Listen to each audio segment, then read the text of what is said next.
yellow spot, and this is, let me just confirm, that's number four. Number 4, yeah. So yellow spot is number 4. So this is a resurrection, I suppose, if you want to call it that. So the green spot as a brand has survived. Whiskies like yellow spot and blue spot and red spot, sadly, were out of production for a long time when Irish whiskey was going through more turbulent, unstable times. But this was of course resurrected. So this is a great one to be welcomed back into the family. And then this would have been the first, I suppose. So can you remember what year it would have been then, Yellow Spot? We started working on Yellow Spot probably 2010, maybe 2011. Yeah. I think we relaunched it in 2012, maybe 2013. And as you said, Yellow Spot disappeared off the shelves probably in the 50s or 60s. And what happened really, and this is a true story, I mean, back in 2009, 2010, someone from Irish Distillers were in the Little Museum of Dublin, which is just located there off Stephen's Green, and they noticed actually an intact bottle of Yellow Spot with the old label and the history, and I suppose they brought it back to the office, and really it sparked the idea, wouldn't it be fantastic to bring it back? We bring it back, reimagine it, recreate it if we possibly could. So what we did then was we worked with the Mitchell family. We looked back through recipe books, you know, and tried to establish, well, okay, what wine barrels were being used in Yellow Spot. And we have no doubt that back then there was some Malaga casks being used. Yeah. So Malaga is a fortified wine from Spain. It's just outside the city of Malaga. And there's a region there called Antequera, which is just maybe 15, 20 miles outside Malaga.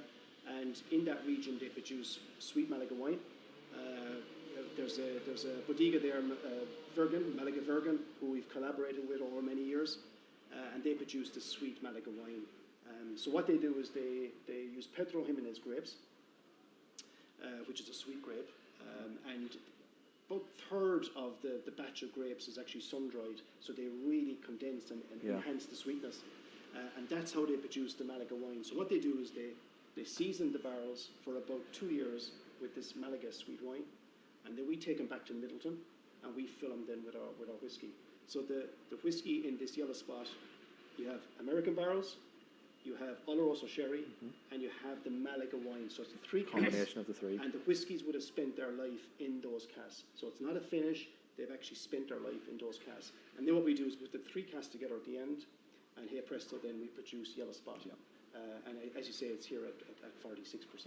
Yeah, Malaga is a type of wine that I hadn't really encountered until I actually visited. I was out just on a holiday on a personal trip. It's a beautiful style of wine. I was surprised to see it was so popular as well. You know, with the locals, it seemed to be very, very popular with them. But beautiful spot for a holiday, I have to say as well.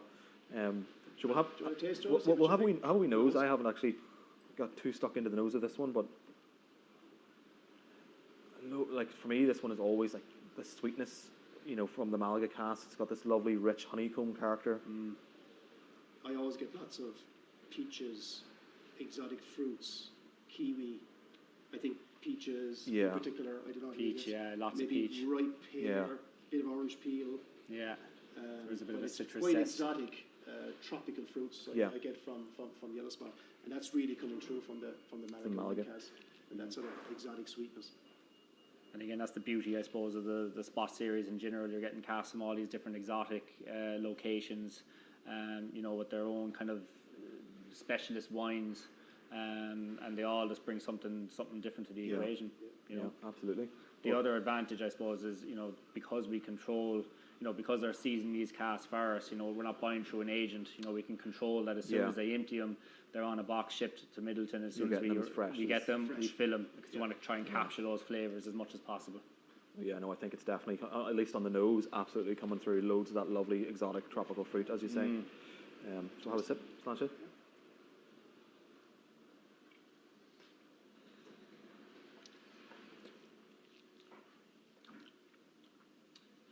Yeah. Lovely sweetness, isn't there? Big and juicy. Those fruits. Yeah. It's, you know, that kind of the side of your tongue waters when you bite into, you know, a piece of fruit. I just get that lovely, lovely, rich explosion of juicy, exotic flavour. Real long finish as well, you know. All those fruits are just coming through. And again, it's important to say here that the distillate style is the same distillate style throughout the Spot range. So again, you're getting the variation here because of the age. Okay, it's 12 years minimum, but also because of the style of cast that are used. So that's I suppose an important thing to remember with this with the spot range. There's layers of complexity, you know, because you know, as Kevin's saying, the distillate is similar throughout, but then you're looking at, you know, the American barrels, you know, the butts, the seasoned butts of each different style, and it's fantastic the flavors that it can carry through. It's funny, once the initial fruit kind of wears off a little bit and getting like a little bit, do you know the castor or the syrup, the golden syrup, cans of golden syrup, you get that that sweetness. Kind of maple type of a Treacle maybe. Treacly, maple syrup, maple syrup, it's lovely. Maybe some like sweet milky coffee, coming through there. Just beautiful long, as you say, Finbar, lovely long finish on that one. I know this one. There's a few people who work alongside me would be very, very big fans of the yellow spot. I think they'd be very jealous to hear me talking about doing a tasting here. But it was great at the time. I remember, the whole launch of the yellow spot and bringing it back, and there was so much excitement that this is a whiskey that wasn't there for probably 35, 40 years. And suddenly it came back, and it was just wonderful, And what are the odds of coming across that bottle as well? Because it's I've never seen out in trade like anybody who has an original bottle of yellow spot. I've seen some of the other ones. I know I've seen a bottle of old red spot, but never a yellow spot. Yeah, and it turned up. It was just, I suppose, by chance, and it sparked the idea to could we not bring it back? Yeah, it was great. There you go.